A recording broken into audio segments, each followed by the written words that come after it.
Hello guys, once again welcome back to the channel. ஆல்ரெடி நம்ம சேனலில் ஒரு வீடியோ பார்த்துருப்பீங்க, டாமினர் 250யோட ரிவ்யூ. ஸோ அதை தொடர்ந்து டாமினர் 250யோட touring review and touring capabilities அதை பற்றி பார்ப்போம். இப்போ தான் நான் ஏலகிரி ட்ரிப்பு போயிட்டு ஏலகிரியிலேருந்து ரிட்டன் வந்துட்டுருக்கேன் நான். ஸோ இந்த வண்டி எப்படி பெர்ஃபார்ம் பண்ணுது அப்படின்றதுக்கு ஒரு சின்ன நாலேஜ் இருக்கும் எனக்கு. ஸோ அதை வந்து உங்கள்கிட்ட நான் ஷேர் பண்ணுறேன். அண்டு நோ பிளா வேறு எதுவும் சொல்ல போகிறதில்ல, just direct to the point. இந்த வண்டி டூரிங்க்கு வந்து சூப்பர் வண்டியான்னு கேட்டால் கண்டிப்பாக சூப்பர் வண்டி. டூரிங்க்கு தாராளமாக நம்பி எடுக்கலாம். மைலேஜும் இருக்குது, உங்களுக்கு கம்ஃபர்டபுளும் இருக்குது, எல்லாமே இருக்குது. ஆனால் இதுலேயும் வந்து சில நெகட்டிவ்ஸும் இருக்குது. இது எந்த அளவுக்கு இது வந்து சூப்பரான பைக்கோ தாராளமாக கண்ணை மூட்டு எடுக்கலாமோ அந்த அளவுக்கு கொஞ்சம் நெகட்டிவ் எனக்கு நான் ஃபேஸ் பண்ண நெகட்டிவ்ஸ் வந்து சொல்கிறேன். நான் என்னென்ன நெகட்டிவ்ஸ் நான் ஃபஸ்ட்டு வந்து ஃபேஸ் பண்ணேன்னா, ஃபஸ்ட்டு வந்து இந்த விண்ட் பிளாஸ்ட் வந்து ஓவரு, இந்த விண்ட்ஷீல்டு இல்லாதனால. ஸோ விண்ட்ஷீல்டு அண்டு இந்த நக்கல் கார்டு இது ரெண்டு மட்டும் நீங்கள் போட்டுட்டீங்க அப்படின்னா வண்டி வந்து பக்கா ஸ்டேபிள் ஆகிடும். இதுக்கு நீங்கள் இது கூட வாங்க தேவையில்லை, ஆஃப்டர் மார்க்கெட் கூட வாங்க தேவையில்லை. டாமினர் 400 இருக்குது பார்த்தீங்களா, டாமினர் 400 90% எல்லா ஸ்பேரும் வந்து எக்ஸ்டர்னல் ஸ்பேர் வந்து எல்லாமே டாமினர் 400க்கும் டாமினர் 250க்கும் வந்து பர்ஃபெக்டாக சூட் ஆகும், செட் ஆகிடும் உங்களுக்கு. ஸோ அது வந்து நீங்கள் மாற்றிக்கலாம்.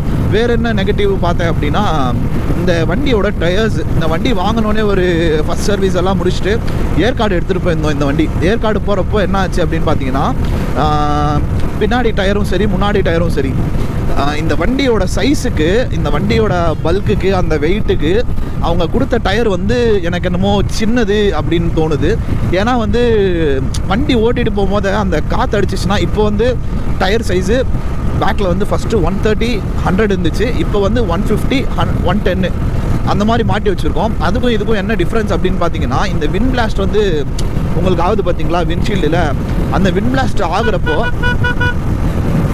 என்ன ஆகுதுன்னு பார்த்தீங்கன்னா, அந்த விண்ட் பிளாஸ்ட் ஆகுறப்போ வண்டி வந்து அப்படியே அலாயுது, லெஃப்ட் ரைட்டு வண்டி வந்து ஒரு ஸ்டேபிளே பண்ண முடியல. இப்போ பார்த்தீங்கன்னா தெரியும், இப்போ டயர்லாம் மாற்றினதுக்கு அப்புறமேலு ஒரு 60 கியரில் விண்ட்ஷீல்டு இல்லாமல் சொல்கிறேன், 60 கியரில் ஒரு 90 100 மேக்ஸ் 100 காற்று இல்லாமல் இருந்துச்சு அப்படின்னா, இல்லைனா நம்மளுக்கு 90 to 95 தான் ஒரு கம்ஃபர்டபுளான க்ரூசிங் ஸ்பீடாக இருக்குது.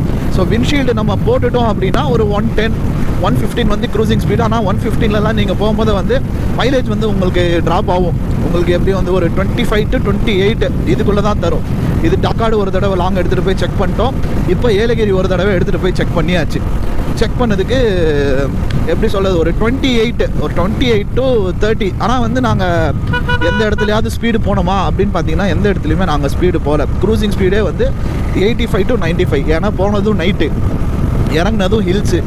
ஸோ வந்து ஸ்பீடு வந்து அவ்வளோக்கு எடுக்கல. நம்ம ஸ்பீடு ஓட்டினோன்னா அதுக்கேற்ற மாதிரி மைலேஜ் வந்து டிராஸ்டிக்காக சேஞ்ச் ஆகிறத நம்மளால் பார்க்க முடியும். அதுவும் இல்லாமல் இந்த வண்டிக்கு டேங்க் கெப்பாசிட்டி வந்து கம்மியாக கொடுத்துருக்காங்க. இது வந்து நல்லா உங்களுக்கு ஹியூஜ் டேங்க் மாதிரி இருக்கும். ஆனால் இதுக்கு வந்து ஒரு 13 லிட்டர்ஸ் கெப்பாசிட்டி தான் இருக்குது. ஸோ ஒரு டூரிங்க்கு 25 to 28 மைலேஜ் 13 லிட்டர்ஸ் அப்படின்னு நீங்கள் கணக்கு போட்டிங்கன்னா கூட எப்படியும் வந்து ஒரு டிஸ்டன்ஸ் கவர் பண்ணுறதுக்குள்ளே நீங்கள் மறுபடியும் பெட்ரோல் போடுற மாதிரி இருக்கும். மேபி எனக்கு வந்து அது ஒரு சின்ன நெகட்டிவாக தெரிஞ்சிச்சு. எதனால் அப்படின்னு பார்த்தீங்கன்னா, நான் R15 ஓட்டிகிட்ருக்கேன். ஆப்வியஸாக உங்களுக்கு தெரியும் R15ஓட மைலேஜ் என்ன அப்படின்னு. சின்ன டேங்கு தான், ஆனால் மைலேஜ் வந்து பெட்டராக இருக்கனால எதுவுமே வந்து அவ்வளோ பெருசாக தெரியல. இப்போ இந்த வண்டி ஓட்டும் போது வந்து அந்த மைலேஜுன்றது நம்மளுக்கு தெரியுது. ப்ளஸ் நம்ம டூரிங்க்கு எடுத்துகிட்டு போகலாமான்னு கேட்டால் தாராளமாக நீங்கள் இந்த வண்டி எடுத்துகிட்டு சர்வீஸ் பண்ணிட்டு லடாக் கூட எடுத்துகிட்டு போகலாம். ஆனால் ஒரு சின்ன பிரச்சனை என்ன அப்படின்னு பார்த்தீங்கன்னா, நீங்கள் சர்வீஸ் வந்து ஒரு ப்ராப்பரான மெக்கானிக் கிட்ட ப்ராப்பராக பண்ணுங்கள்.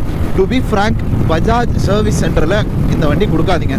ஆல்ரெடியும் நான் அந்த ரிவ்யூ வீடியோலையும் சொல்லியிருப்பேன், சர்வீஸ் சென்டரில் சர்வீஸ் வந்து ரொம்ப புவர்.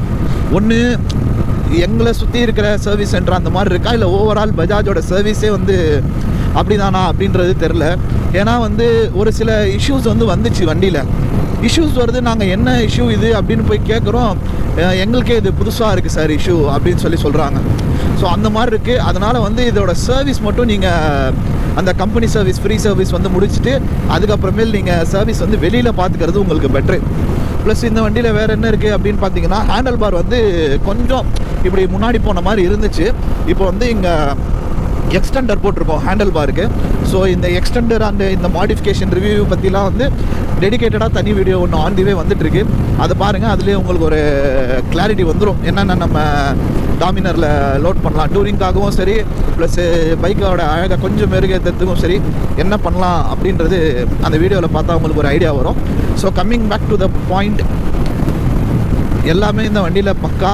ஸோ வந்து நீங்கள் புதுசாக எடுக்கிறீங்க அப்படின்னா நீங்கள் பண்ண வேண்டியது என்னென்னா, முடிஞ்ச அளவுக்கு டயர்ஸ் வந்து சேஞ்ச் பண்ணிவிடுங்க. ப்ளஸ் வந்து நீங்கள் இன்ஜின் ஆயில் போடுறீங்க அப்படின்னா நல்ல ஒரு குவாலிட்டியாக பிராண்டடான இன்ஜின் ஆயிலாக போடுங்க. இந்த லிக்விட் மாதிரி அந்த மாதிரி ஆயில் வந்து யூஸ் பண்ணிங்க. ப்ளஸ் இந்த வண்டி சிம்பிளாக சொல்லணுன்னா டூரிங்க்கு பக்காவா அப்படின்னா டூரிங்க்கு என்னை பொறுத்த வரைக்கும் 5/5.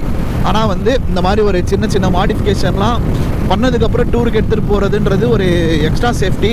அதுக்காக என்னோடய பாயிண்ட் வந்து இந்த இதுக்கு வந்து 5/4. ஸோ வந்து டாமினர் 250 டூரிங்காகன்னு ஸ்பெஷலாக வாங்கலாமான்னா தாராளமாக வாங்கலாம். ஆனால் எக்ஸ்ட்ரா உங்களுக்கு கொஞ்சம் அமௌண்ட்டு பே பண்ணுற மாதிரி என்னால் முடியும் அப்படின்னா நீங்கள் பெட்டர் டாமினர் 400 போயிடலாம். ஏன்னா மைலேஜில் வந்து ஒன்றும் அவ்வளோ பெரிய டிஃப்ரென்ஸ் எல்லாம் கிடையாது. இதில் ஒரு 28, 30 அது கொடுக்குன்னா அது வந்து ஒரு 25, 27 அவ்வளோதான் தரும். அது வந்து நீங்கள் ஓட்டுறது பொறுத்து இருக்குது. ஸோ டாமினர் 400 ரிவ்யூ வேணும்னா ஆல்ரெடி நம்ம சேனலில் நான் வீடியோ போஸ்ட் பண்ணியிருக்கேன், அந்த வீடியோ போய் பாருங்கள். ஸோ இந்த வீடியோ வந்து ஒரு 2 நிமிஷம் ஒரு 5 நிமிஷம் அவ்வளோதான் இருந்திருக்கும். முடிஞ்சது ஒரு ஷார்ட் அண்ட் சிம்பிளாக ஒரு காமன் மேன் வண்டி எடுக்கிறதா இருந்தால் என்ன யோசிப்பானோ என்ன தேவைப்படுதுன்னு நினைக்கிறானோ அதை தான் நான் சொல்லணும்னு நினைக்கிறேன். லாஸ்ட் வீடியோவில் அதே தான் சொல்லியிருப்பேன். ஸோ இந்த வீடியோ வந்து உங்களுக்கு ஏதோ ஒரு வகையில் யூஸ்ஃபுல்லாக இருந்துச்சுன்னா சேனலை மறக்காமல் சப்ஸ்கிரைப் பண்ணிவிடுங்க, பக்கத்தில் இருக்க பெல் ஐக்கானை ப்ரெஸ் பண்ணிவிடுங்க, அது ஒரு பெரிய சப்போர்ட்டாக இருக்கும். ஸோ நெக்ஸ்ட் வீடியோவில் மீட் பண்ணுவோம் guys. Until then, take care, bye bye, have a nice day.